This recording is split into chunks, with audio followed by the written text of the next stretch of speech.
السلام عليكم ورحمه الله وبركاته. ازيكم يا حبايب قلبي؟ اخباركم عاملين ايه؟ يا رب الكل يكون في افضل حال. حلقه جديده معاكم النهارده، مكملين في سلسله الفيديوهات القصيره اللي وعدنا حضراتكم بيها. هنتكلم النهارده في حلقه جديده بعنوان ازاي يا دكتور اقنع طفل ان هو يروح لدكتور الاسنان، لان في اطفال كتير بتخاف اصلا من فكره الروح، وفي اطفال كتير بتخاف، بتبقى مثلا ايه موافقه انها تروح، اول ما بتروح عند دكتور السنان بتخاف من حقنه البنج وتعمل مشاكل وتفضل ايه تلاقيها بتصرخ وكلام زي كده.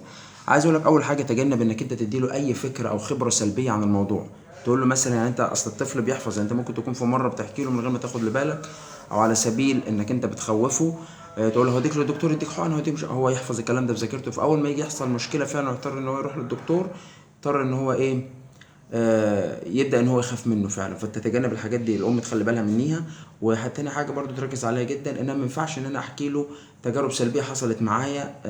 اقول له مش رحت للدكتور زمان، راح مش عارف ضرسي وجعني جدا وخدت حقنه كانت صعبه. ممكن ساعات تكون مثلا الام بتحكي له عادي، او ممكن تكون بتحكي له على سبيل انها بتخوفه برضو، على سبيل الترهيب. برضو في الحالتين ده غلط، لان الطفل بيعمل زي ما قلنا بيحفر الكلام ده في ذاكرته، بعد كده بيطلعه وقت ما انت تكون محتاج فعلا توديه للدكتور. فتجنب الحاجات دي. وحتى مع الناس الكبيره برضو، مش بس الحلقه دي الاطفال بس، انت برضو مع الناس الكبيره تجنب ان انت تديهم خبرات سلبيه حتى عن خدمات اللي بتقدمها عيادات الاسنان. تقول له والله انا رحت لدكاتره السنان، ما فيش دكتور اروح له الا مش عارف ما حشو يقع، او مش عارف رحت عملت كذا حشوه بصيت لقيتها وقعت عند الدكتور. فتدي فكره اللي مثلا واحد لسه عايز يدرسه وما راحش خالص الدكتور سنان قبل كده، ان هو ايه يلغي الفكره ويقول لك اخلعه احسن. وطبعا ده على كل الاحوال غلط كبير.